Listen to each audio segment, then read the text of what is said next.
I was tied to the old wooden bed in the middle of the night. My 4 sons stood in front of me, each one of them with cold eyes, blank faces. My husband stood by the door, arms folded, watching. He didn't stop them. Instead, he said in a calm, chilling voice, "Make her suffer, and when you're done I'll take my turn." That moment shattered me. It was the same house where I had raised them, bathed them, fed them, sang lullabies when they were sick. But now those same boys, blood of my blood, turned into monsters, commanded by the man I once trusted with my whole life. I screamed, kicked, but my hands were tied, and my voice only made them laugh louder. That night changed everything. But it wasn't the end of my story. It was just the beginning. Because after that night, planned my revenge. My name is Margaret. I was born in a small village where people believed a woman's job was to serve her husband and raise children. I married young, just 17, because my parents said I had no choice. My husband, Richard, was older than me by 10 years. He was strong, quiet, and respected. But behind closed doors, he had a temper that could burn the sky. First he only shouted. Then slowly the shouting turned into slaps. Then fists. Then nights where he'd lock the door and do things to me that I didn't understand but made me feel small and dirty. But I stayed. Because the village would say I was the problem if I left. Because I had nowhere to go. Because I was pregnant with our first son, David. Then came Peter, then John, then the youngest Luke. 4 boys. Everyone said I was blessed. That boys were a sign of strength and favor from God. But no one knew that those boys watched their father beat me. They heard the screams. They saw the bruises. And no one taught them that it was wrong. I still remember one day when David was just 10. He slapped me across the face because I asked him to wash his hands before eating. Richard laughed. "He's becoming a man," he said. That was the first time I felt afraid of my own child. But I told myself they were still young, that I could raise them better, that somehow love would fix everything. I worked like a slave, cooked, cleaned, cared for them all. I smiled even when my heart was bleeding. I kissed their cheeks at night, even when my back ached from the beatings. But love didn't fix them. They grew cold. They grew rough. They spoke to me like I was a thing. Like I didn't matter. Still I stayed. Until that night, when everything finally broke. But let me take you back a bit. 3 months before that night, I had started keeping a small diary. I don't know why. Maybe I needed to talk to someone, even if it was just a piece of paper. I hid it under the kitchen floorboard. In it I wrote everything. Every slap. Every name they called me. Every tear I shed. And I started writing something else too. Ideas. Ideas for escape. Ideas for revenge. At the same time I started pretending. Smiled more. I acted more obedient. I served their food just the way they liked it. I gave Richard warm water to bathe even when I had to boil it with firewood outside in the cold.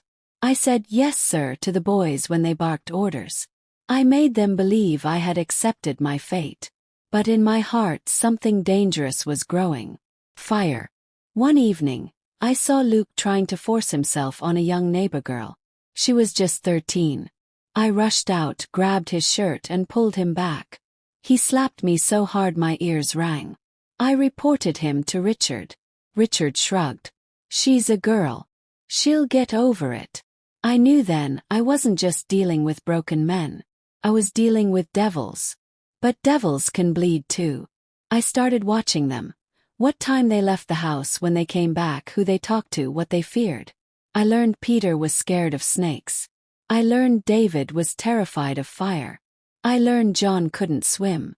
I learned Luke had nightmares about getting locked in small spaces. I was storing their weaknesses. But I had to be patient. Then came the night before it all exploded. I had prepared dinner, and Richard said the soup was too salty. He threw the bowl at me. It hit my arm and I felt a crack. I think it was fractured, but I had no time to cry. Peter grabbed my other arm, twisted it behind me and forced me to kneel. And then all 4 of them started laughing. They pushed me around like a toy. Richard sat with his bottle of gin and smiled. I remember him saying, You belong to us. You're not going anywhere. That night I didn't sleep. I stayed awake in the dark, staring at the ceiling. The next day I took a walk to the forest. I found a hidden spot and dug a hole with my bare hands. I buried some items there. A knife, matches, rat poison, and a picture of each of my sons. One by one, I said their names as I covered the hole. "This is where your evil ends," I whispered. When I got home I was calm. The house smelled of alcohol. Peter was drunk. Luke was laughing at something on his phone. David was yelling at a neighbor outside. John was upstairs breaking something. And Richard. He sat at the center of it all, proud of what he had created.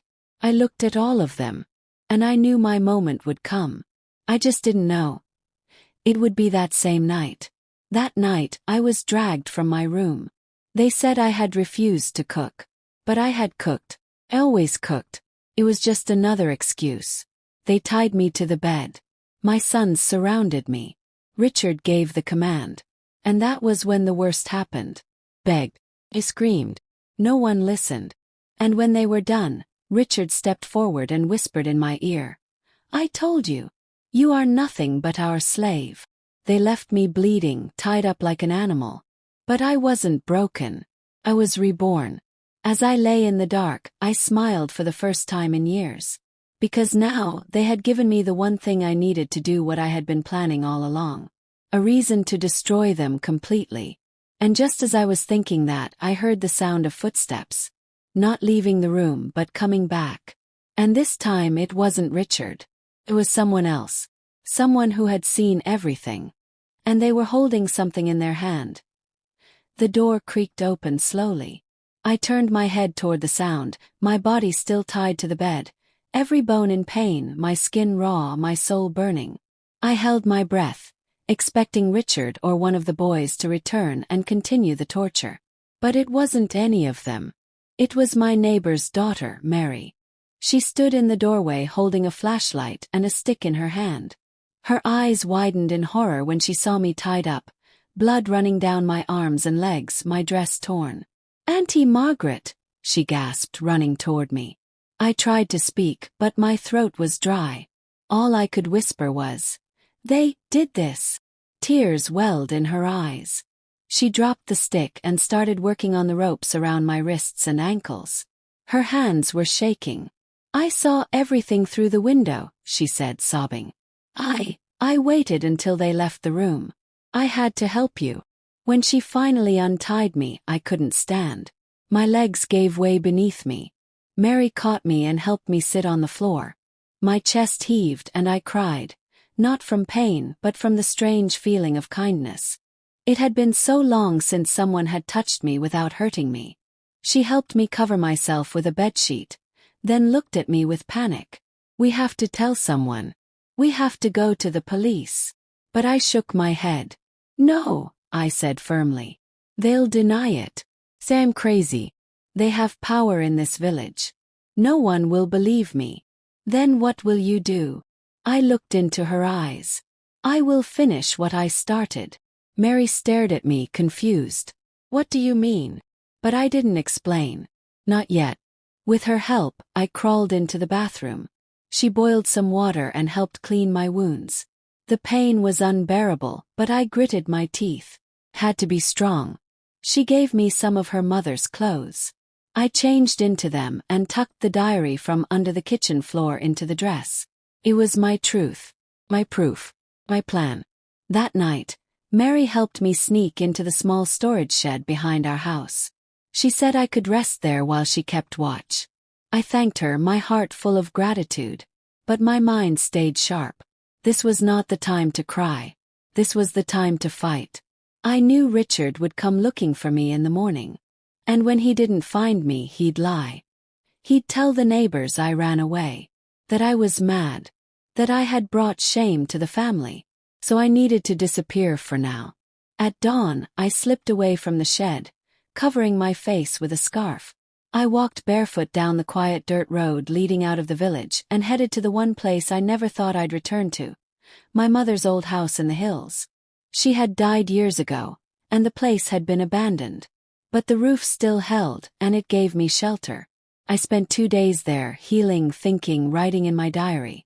I went into the forest and dug up the hole I had hidden, retrieving the knife, the matches, and the poison. Now it was time to use them. But not how you think. I didn't want to kill them in rage. I wanted them to feel what I had felt. To suffer like I had. To lose everything like I had. So I waited until Sunday.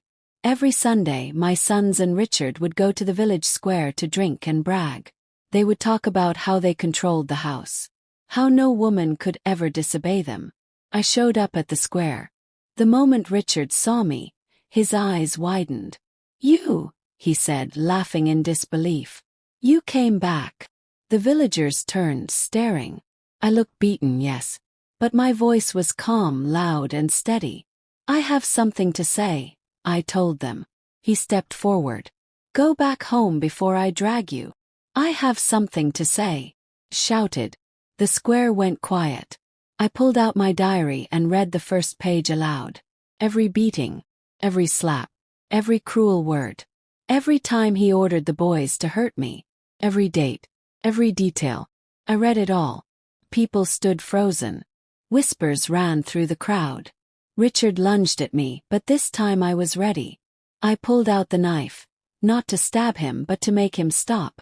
He froze. That's when Mary stepped out from the crowd. "She's telling the truth," she cried. "I saw them. I saw everything." Gasps echoed around the square. The village elders gathered quickly. One of them, Elder Thomas, asked me to hand over the diary. I did. He read it silently for a long moment. Then he turned to Richard. "You will be investigated." Richard laughed. On the words of a crazy woman and a girl. But something had changed. The villagers had seen my scars. They had seen my eyes. They had heard my voice. And some of the women, they knew. Because it had happened to them too. I wasn't the only one. Suddenly, other voices rose. "She's not lying. He beat her like a dog. I saw it too." Richard and the boys tried to leave the square. But it was too late. The elders stopped them. They were placed under house watch while the village council opened a hearing. But this wasn't enough for me. Well, because even if justice came, it would take time. And they would still sleep in their beds, eat their meals, breathe easy. So I planned again. I returned to the house that night. Hidden in the shadows. I waited until they all fell asleep. And then, I slipped into the kitchen and mixed just a drop of rat poison into the pot of palm wine on the table. Not enough to kill. Just enough to make them violently sick. The next morning I heard the news from Mary. All 4 boys and Richard were vomiting blood. They were rushed to the local healer, who said it was poison. Panic spread. But the healer saved them. Barely. Everyone suspected someone had done it, but no one knew who.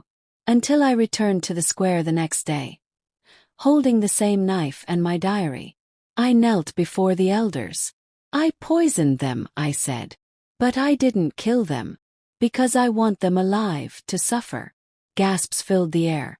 Richard, bruised and pale, shouted, "She's a witch." But Elder Thomas raised his hand. "Enough." He turned to me. "Why did you confess?" "Because I want to speak my truth. I want every woman here to know that silence is not safety. I want justice. Real justice." The elders went into council. By sunset, a judgment was passed. Richard and the boys were banished from the village for life. Their house was given to me. The people bowed their heads in respect. But that night, as I sat alone in my room, finally mine, I heard a stone hit the window. I walked to it and saw a letter on the ground. I picked it up with trembling hands. It read, "You think it's over. We'll come back for you. All of us. We'll finish what we started." I stared at the letter in my shaking hands. The words burned into my mind like fire. "We'll come back for you. All of us. We'll finish what we started." It wasn't signed. But I knew. I knew it was from them, my husband and my 4 sons. They had been banished from the village that morning. But darkness still followed me. I had won the battle, but the war was far from over. Fear crawled up my spine like a cold snake. I locked all the doors and windows. I pulled every curtain. My heart pounded like a drum in my chest. I knew those men. I had lived with them. And one thing I had learned was this. When a monster is wounded, it becomes more dangerous. I sat alone in the old living room, lit by only a small kerosene lamp. My fingers gripped the knife tightly. I didn't sleep that night. Couldn't. The next morning I went straight to the village council with the letter. Elder Thomas frowned as he read it, stroking his white beard. He called the other elders. "This is a serious threat," he said. "But since they've already been banished, we cannot arrest them unless they return. So they have to hurt me again before you act?" I asked, my voice rising. There was silence. Mary, who had come with me, took my hand. She shouldn't be left alone. The elders agreed to send 2 young men, Daniel and Marcus, to guard my house in shifts for 1 week. Just 1 week. They said if no more threats appeared, the protection would stop. 1 week. I knew it wouldn't be enough. Still, I thanked them. The boys came that evening. They were kind, but they didn't understand the kind of evil we were dealing with. They treated it like a simple village disagreement. That night I finally got some sleep, knowing someone was outside watching. But on the 4th day, everything changed again. It rained that night. Thunder roared like angry spirits, and lightning lit up the sky in angry flashes. At around midnight I heard something, glass breaking. My eyes snapped open. I grabbed the knife under my pillow. "Daniel!" called out. No answer. I crept through the hallway, my heart pounding. Rain pounded on the roof. I reached the living room and gasped. The back window had been smashed. Water dripped through the broken frame. Footprints, muddy, fresh, ran across the floor. Someone was inside. I backed away slowly, my knife ready. Suddenly, a voice whispered behind me. "Looking for me." I spun around and saw him. David, my eldest son, soaked and wild-eyed, his face twisted in rage. Before I could scream, he lunged at me. I slashed the knife through the air, grazing his arm. He screamed and grabbed his shoulder but kept coming. We struggled, slipping in the rainwater, his hands around my neck. Then bang! The front door burst open, and Daniel ran in, swinging a stick hard across David's back. David collapsed, groaning. Marcus followed with a lantern. "We've got him," he shouted. They tied David up and dragged him outside in the pouring rain. He spat on the ground and shouted, "You think this is over? My brothers are coming. And this time we won't leave anyone alive." They handed him over to the elders. The council decided David had broken the banishment and tried to kill me. He would be taken to the district police, far away from the village. He screamed and fought, but they dragged him away in chains. Everyone thought the danger was over. But I knew better. Because David had warned me. The others were coming. And they wouldn't fail like him. I stayed alert for the next few days. No more letters came. No more broken windows. But something strange began to happen. At night, I'd hear whispers outside my house. Footsteps crunching on gravel. Shadows moving through the bushes. They were watching me. I was sure. I told the elders again. They promised to keep checking, but they said maybe I was just scared after everything. That maybe it was my mind playing tricks. But I knew what I saw. One night, I lit a fire and sat outside the house with a lantern and my knife. I stared into the darkness, daring them to come out. And that's when I saw them. 3 shadows standing beyond the trees. Peter, Luke. They didn't move. They just stood and watched. I stood too. I didn't speak. I didn't run. I let them see that I wasn't afraid. But I knew it was only a matter of time. The next day, I met Mary by the river. She had been helping me every day, bringing food, listening to me, encouraging me. "I think they're planning something," I told her. "Then we'll plan something too," she said, eyes fierce. I smiled at her. "You're braver than most women in this village." He smiled back. "I've learned from you." That night, I moved the knife from under my pillow to my waist. I carried it with me at all times. I placed bottles of ground pepper and broken glass at every window and door. I tied loud bells to the entrance so I'd hear anyone who tried to enter. I even hid a second knife in the cooking pot. Let them come. And they did. 3 nights later. It was quiet, too quiet. No wind. No rain. Just silence. I lay in bed pretending to sleep. Then ting. Ting. The bell at the back door rang. My eyes flew open. Crash. The door slammed open. They were in. I heard their footsteps. This time they didn't laugh. They didn't speak. They were silent. Deadly. I got up quietly and moved through the kitchen, grabbing the knife from the pot. I crouched by the door and waited. Suddenly, Peter stepped into the room, holding a wooden stick. I sprang up and slashed his thigh. He roared in pain and swung at me, but I ducked and kicked him hard in the stomach. He fell backward. I ran to the living room, where I met John face to face. He grabbed my arm and tried to twist the knife from my hand. I bit his wrist hard. He screamed. I shoved him into the wall. Then I heard Luke's voice. "Burn the house down." My blood ran cold. They weren't here to beat me. They were here to end me. I ran toward the front door, but flames were already growing on the curtain. They had poured kerosene around the room. Smoke filled my nose. Cough choked. Had to get out. But John grabbed me again. This time I stabbed him in the side. He screamed and dropped to the floor. Peter and Luke were stumbling, trying to escape the spreading fire. I crawled under the smoke and made it outside, coughing hard. Mary was already running down the hill with other villagers. "Fire! Fire!" people shouted. Buckets of water were passed from hand to hand. But the flames were too strong. My house, my home was burning to the ground. And inside it, John lay unmoving. One of the villagers managed to drag him out, barely breathing. Peter and Luke were caught trying to run away. The villagers beat them and tied them up. I sat on the ground watching the flames. I had nothing left. No roof, no bed, no diary. But I had something more important. I had survived again. And this time, they were the ones begging for mercy. As dawn broke, a man approached me quietly. He was dressed in a long brown coat, eyes sharp.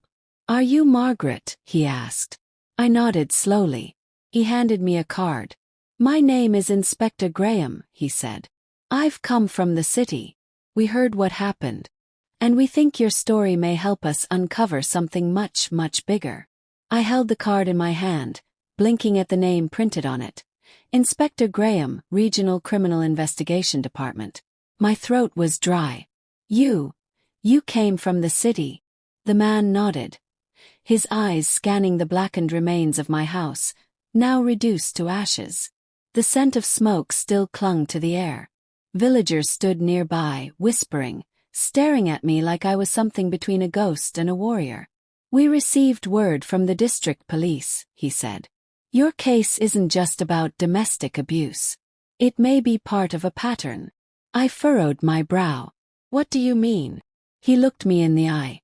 "You're not the first woman in this region to be abused by her own family. But you're the first to survive long enough to speak." My hands trembled as I looked around. Peter and Luke were tied under a tree, bruised and whimpering. John lay on a stretcher, unconscious, barely breathing after inhaling thick smoke. David was still in police custody far from the village. And Richard, my husband, the monster who created all this, was still unaccounted for. No one knew where he had gone after the banishment. Inspector Graham continued. "We've started investigating similar reports from other villages. Women disappearing.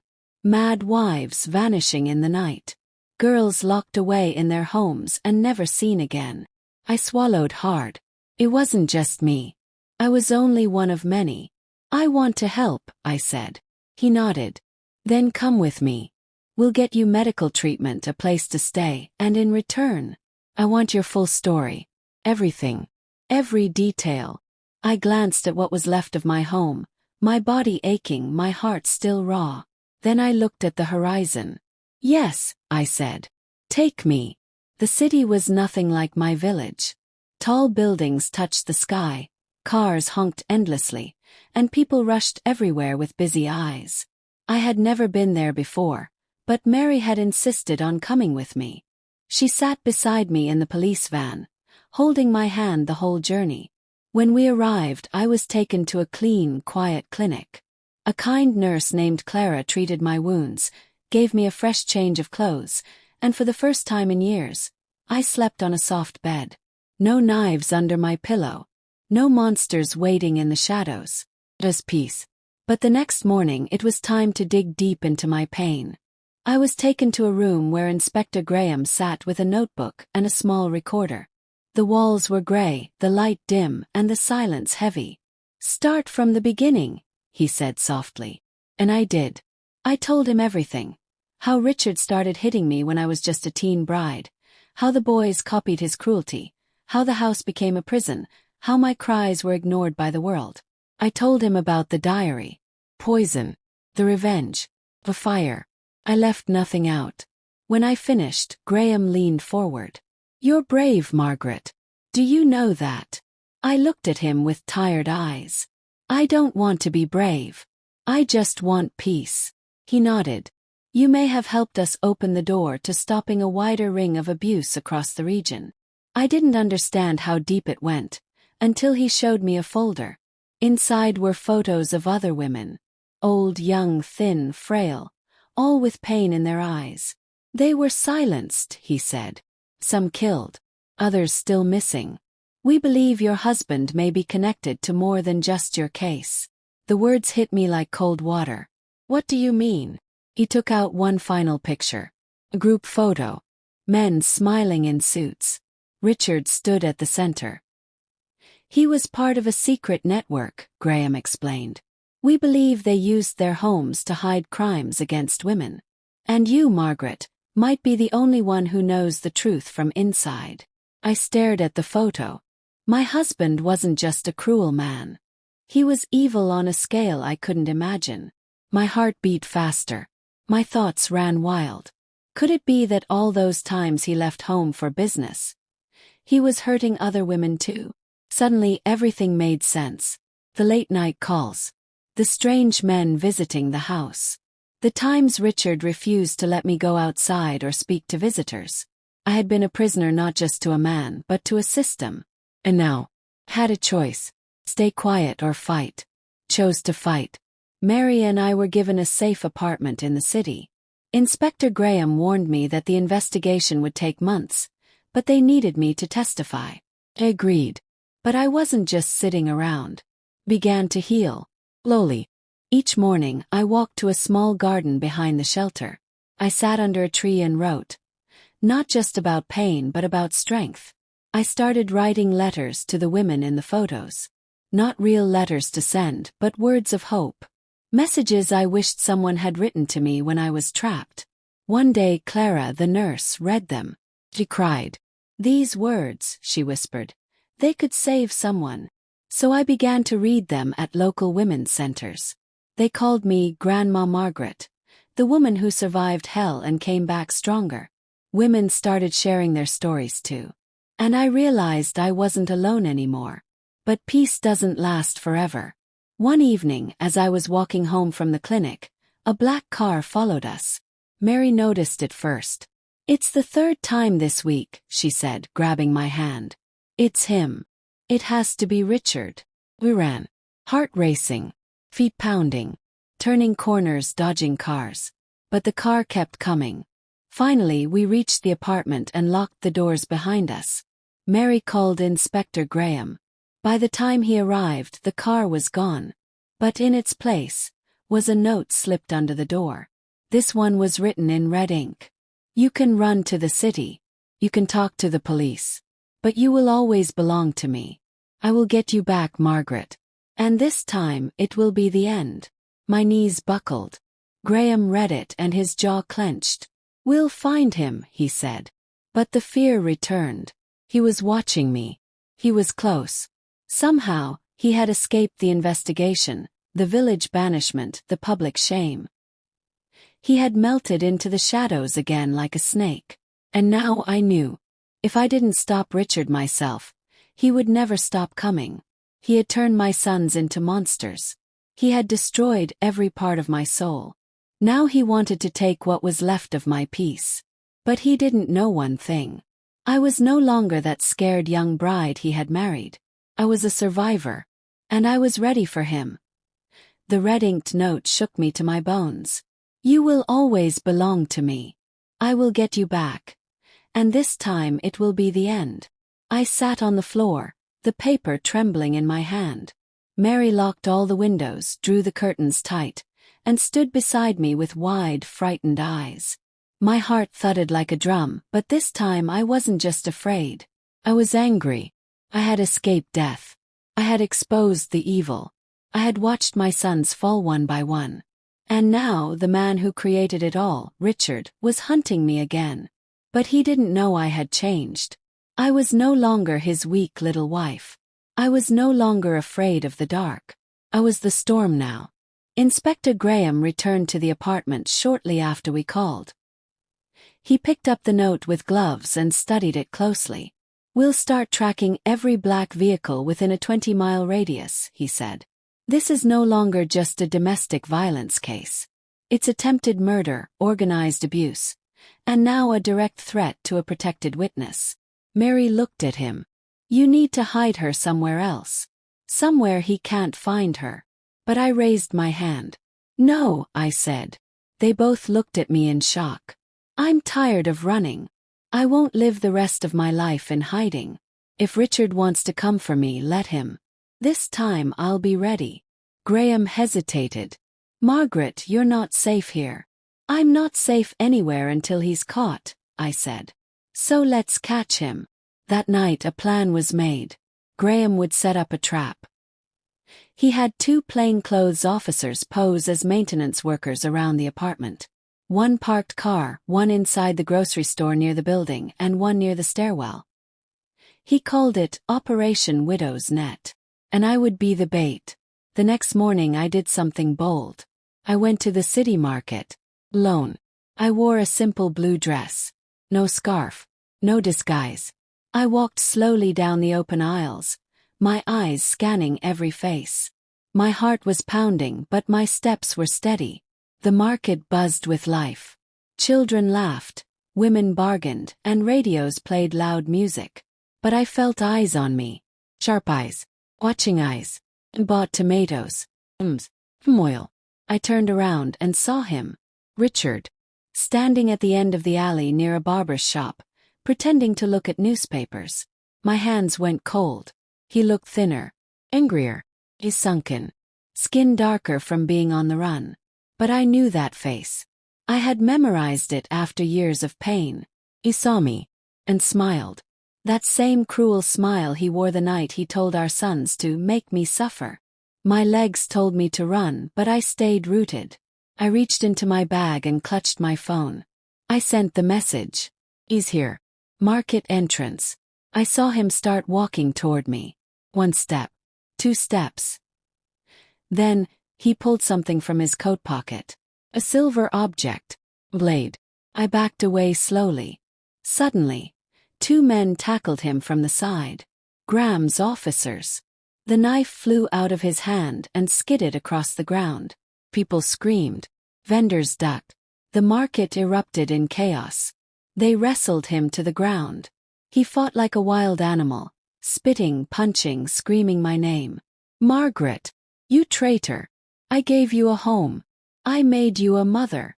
I stood frozen as he was cuffed and dragged to the police truck. My ears rang with his voice, but my soul felt light. He was finally caught. The last demon. The trial began 2 weeks later. It was a closed hearing, but I was allowed to attend. I stood face to face with all 5 of them. Richard, David, Peter, Luke. Each one of them wore the same thing, shame. Some hung their heads. Some glared with red eyes. But none of them could undo the truth. I stood in the witness box and spoke my truth for hours. I told the court about the first slap. The nights of pain. The screams no one heard. The sons who copied his every evil move. The betrayal. The fire. Poison. A letter. The stalking. I told them how a woman became a warrior. And I didn't cry. Not once. When I stepped down, the judge stared long at me before speaking. "You are not just a witness," he said. "You are living evidence of what strength looks like when the world fails you." The final judgment was loud and clear. Richard, life imprisonment. David, 20 years. Peter, 18 years. John, 15 years. Luke, 10 years in a juvenile correction center, with psychological supervision. It was done. They were gone. Not just from my life, but from the lives of every woman they could have harmed. I returned to the village months later. Alone. But not the same woman who left. I walked through the market and women greeted me with tears in their eyes. Some hugged me. Some whispered, "Thank you." Some knelt down and prayed over me. I was no longer that woman who got beaten. I was now Grandma Margaret, the woman who fought back. I rebuilt the house with help from a local charity group. Stronger this time. Bigger windows. Brighter paint. I turned one of the rooms into a small library for girls, filled with books, stories, letters of hope. Mary lived with me. She called me Mama now. She had become like a daughter I never had. She helped organize talks for young women, set up sewing classes, and taught reading lessons at night. Together we turned pain into purpose. But even in peace there were moments when memories came back. Nights when the wind howled too loudly. Dreams where the old house burned again. Echoes of laughter that once meant danger. But I would wake up, light a candle, and remind myself. I survived. And that was enough. Until one morning, I went to the back of the house to water the garden. I found something strange stuck in the fence. Piece of paper. Folded neatly. My heart skipped. I opened it slowly. Inside was a short note. No name. No threats. Just one question. What would you do if the next child you raise becomes like the ones you buried? When I woke up on the cold floor of the storehouse, I couldn't move my legs. My body felt broken and my heart even more so.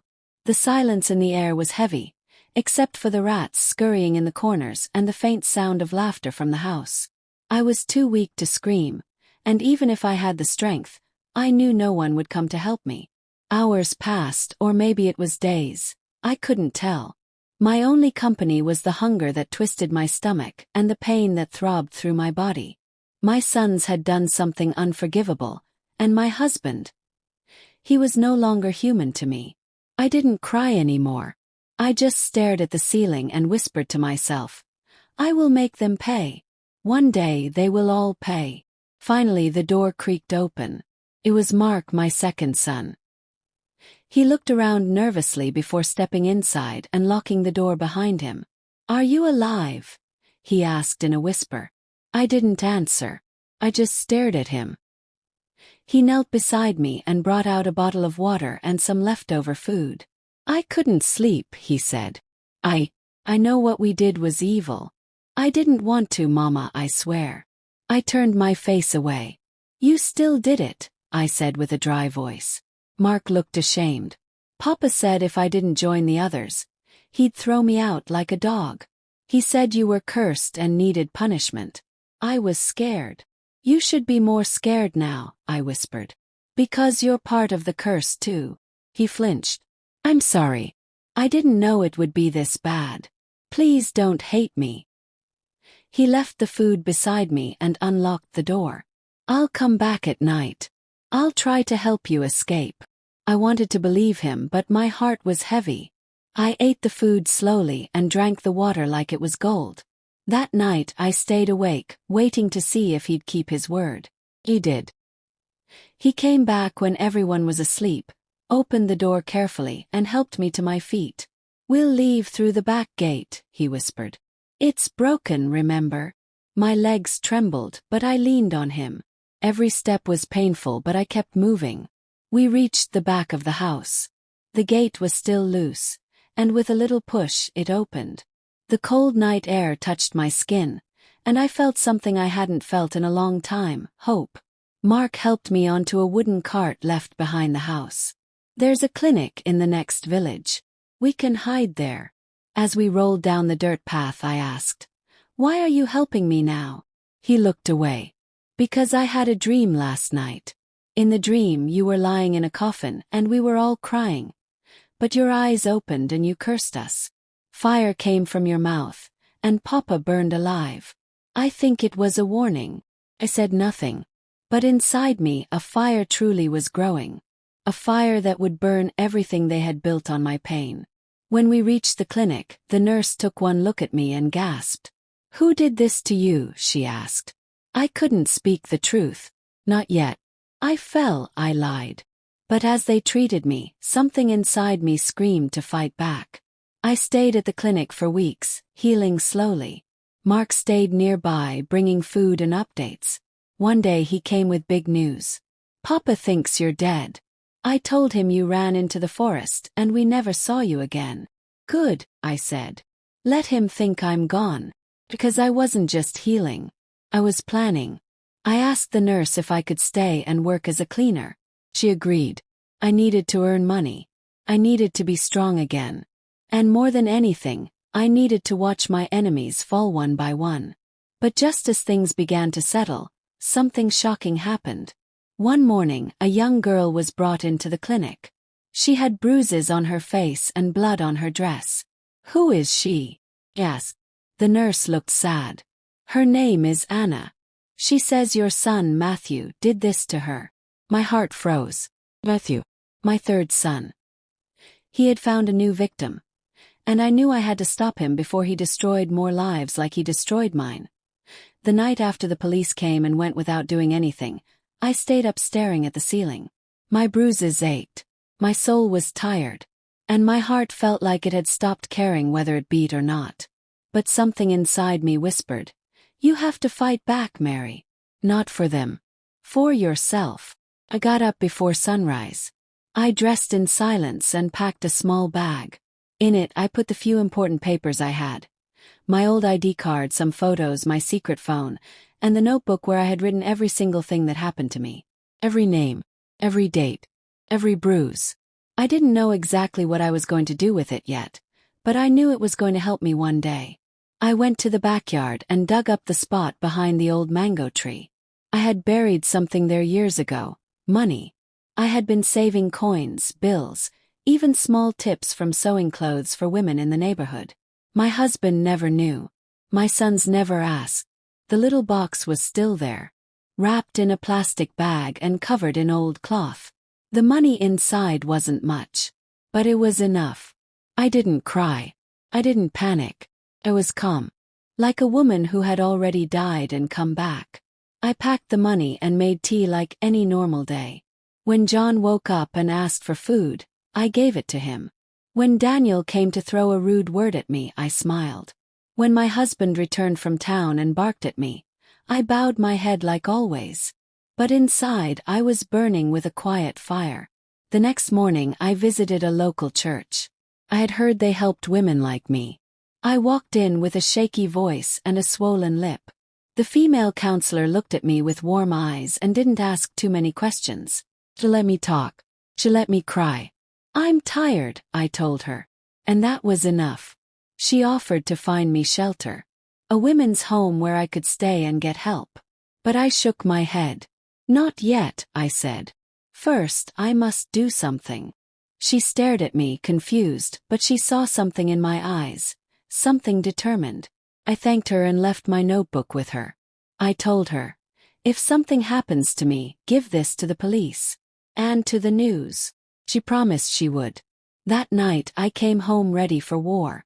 I hid a small recorder under the shelf where I usually sat. I knew it was risky. I knew if they caught me I could die. But I needed the world to hear what was happening. At dinner I played dumb and kept smiling. As usual they insulted me. Then my husband asked the words that made my blood freeze. "Which of your sons will go first today?" Like it was nothing. Like I was not human. But I didn't flinch. I stood up. My husband raised his brow. "Where are you going?" "I'll be back," I said softly. I walked into my room and silently prayed they wouldn't hear the recorder. Came back. The boys were laughing now, drinking cheap gin and mocking me. Then Daniel, always the most aggressive, stood up and tried to grab me. But I stepped back. "Not tonight," I said. He laughed. "Since when do you decide?" "I do now," I said. He moved again. And then, mash. I grabbed the glass lamp on the table and broke it over his head. Blood gushed. He screamed. Everything happened fast. They jumped to their feet. My husband rushed toward me. I held the broken lamp base like a weapon. "Come closer, and I swear I'll end you," shouted. They all stopped. Maybe it was the blood. Maybe it was the madness in my eyes. But for the first time in years, they looked scared of me. Daniel was on the floor, groaning, holding his head. My chest heaved. I didn't know what would happen next, but I wasn't afraid anymore. Suddenly, I felt a strong grip on my arm. It was my third son, Victor, the one who always seemed quiet during the abuse. He didn't say a word. He just dragged me outside. I thought he was helping me escape. But I was wrong. He pushed me hard and I fell to the ground. "Traitor," he hissed. "You hurt my brother." I stared at him, broken-hearted. "You were the only one I thought had a soul." He spat near me and walked back inside. The door slammed. And I lay there in the dark, bleeding from my arm. I thought it was the end. Until I heard a soft voice behind me. "Ma'am, are you okay?" It was the neighbor's son. A boy barely 16.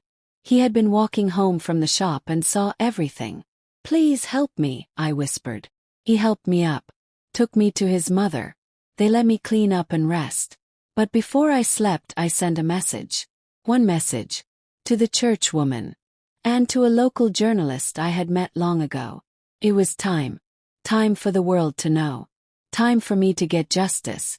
Time to bring the house of monsters down.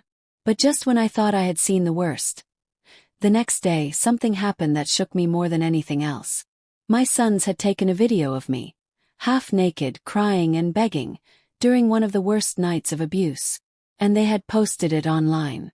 For laughs, for shame, for revenge. That was the moment I knew. They would never stop unless I stopped them forever. The day I found out that my youngest son, Harry, had secretly sold the land I inherited from my grandmother without telling me, something inside me broke forever. I stood in front of what used to be our family land. A large empty patch of soil, fenced off and marked with red paint, the kind developers use to claim ownership. I trembled as I held the crumpled paper in my hand.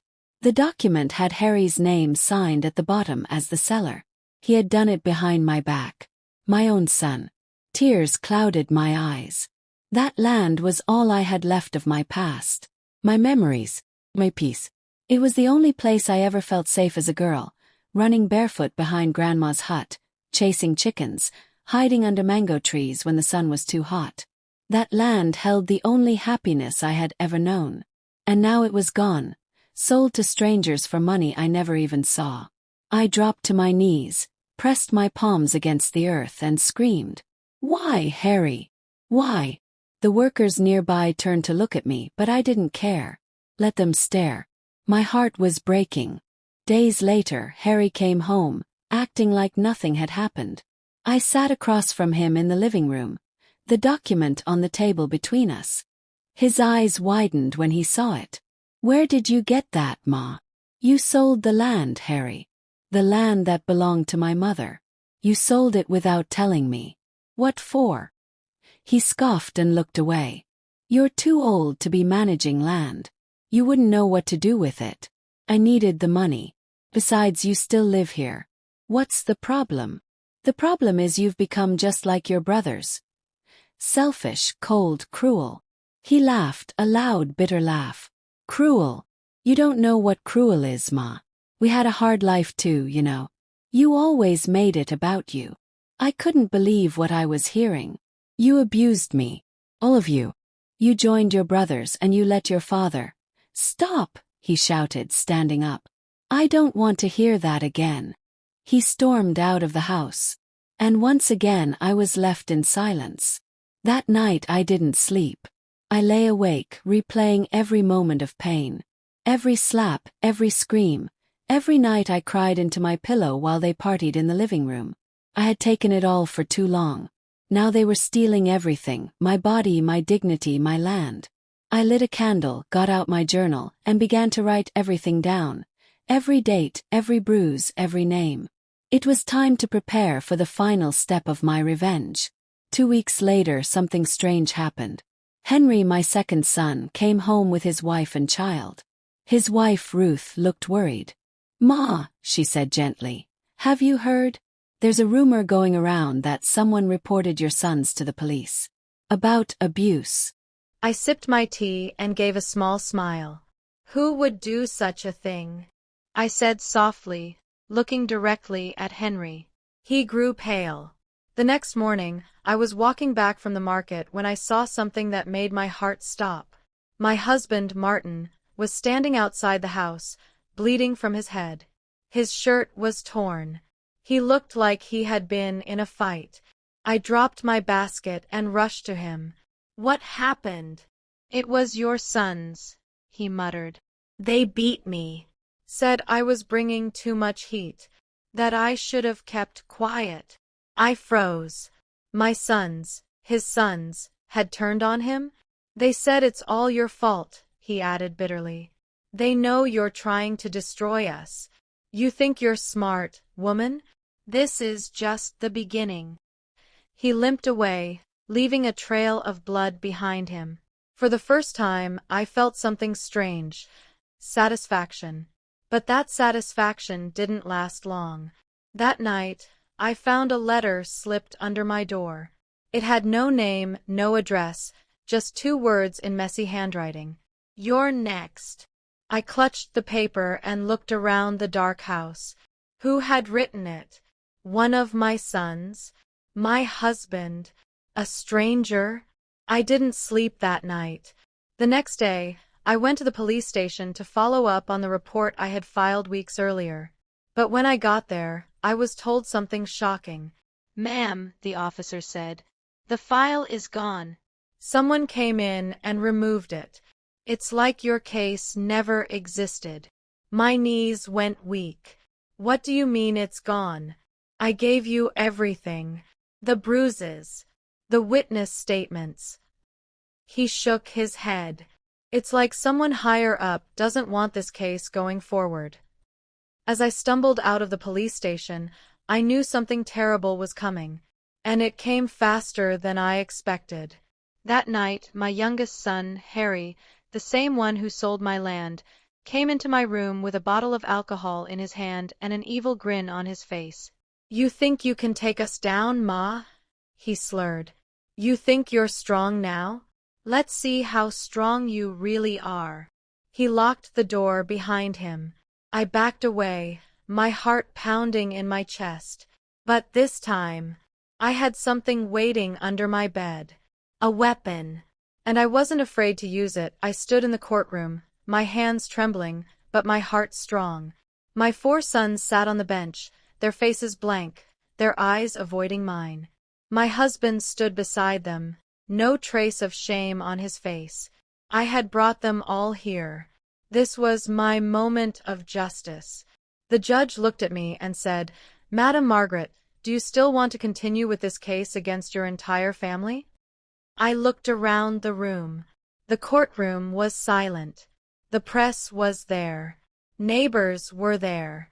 My story had already spread like wildfire. I took a deep breath and replied, "Yes, Your Honor. I want the truth to be heard. I want justice, not just for me, but for every woman who is suffering in silence." And so, I began to tell the court everything. I told them how my 4 sons, the children I gave birth to with love, had turned into monsters under the influence of their father. How they had abused me together one night while my husband stood at the door, laughing and telling them to continue. How I had bled and begged, but no one helped me. How my husband even told them afterward, "You should have done it harder." The entire courtroom gasped. A few people even started to cry. I saw one of the journalists shaking their head in disbelief. Then I told them how I planned my revenge, not with guns or poison, but with truth. With courage. with the power of the law. I told them how I recorded their threats, how I documented my wounds, how I visited the Women's Rights Center, and they helped me collect all the evidence. I had kept quiet for years, but when my grandchild, Emily, walked in on one of the abuses and screamed, I knew I had to act. I could not let the cycle continue.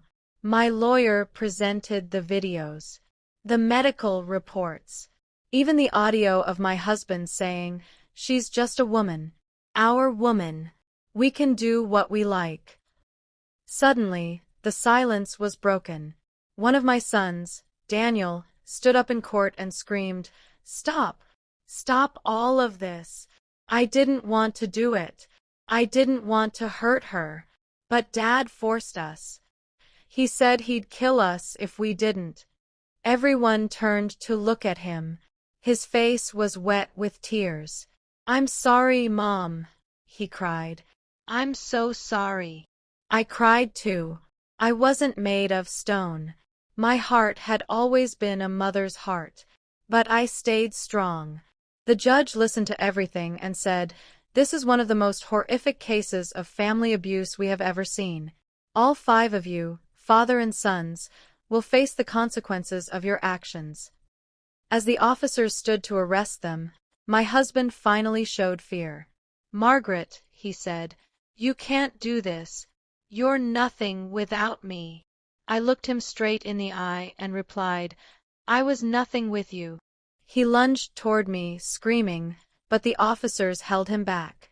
"I will come back for you, Margaret. You'll see." As they dragged him away, the crowd clapped. The judge slammed his gavel. Court adjourned. After the case, I was taken in by a women's support group. They gave me a small house, where I lived in peace for the first time in years. Emily came to visit me often. She had changed too. She no longer had nightmares. She no longer cried in her sleep. One afternoon, Emily sat on my lap and asked, "Grandma, are the bad people gone forever?" I hugged her tight and whispered, "They are gone, my sweet girl. And they can never hurt us again." Months later, a journalist came to interview me. She asked, "If you could say something to other women out there suffering in silence, what would you tell them?" I looked at the camera and said, "No woman is weak. No mother should ever be treated like property. If you're being abused, speak up. If you're being broken, fight back. You are not alone." I thought I was a nobody, but when I spoke, the world listened. So can you. Your silence won't protect you, but your voice will. That interview went viral across the country. Thousands of women reached out, sharing their stories. I became a symbol of strength, of hope. Years later, when Emily grew up, she became a lawyer, fighting for women like me.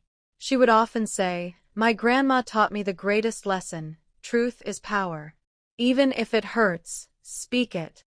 And that, my dear listeners, is my true story. I was broken, but I rose.